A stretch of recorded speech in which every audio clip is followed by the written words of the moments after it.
Alright guys, this is what we got now. All taken out. So now we're going to start working on this back piece and the overhang. Get rid of all this rot.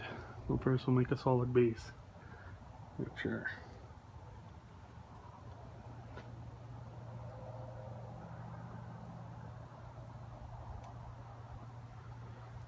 So what we want to do is get this side all supported first.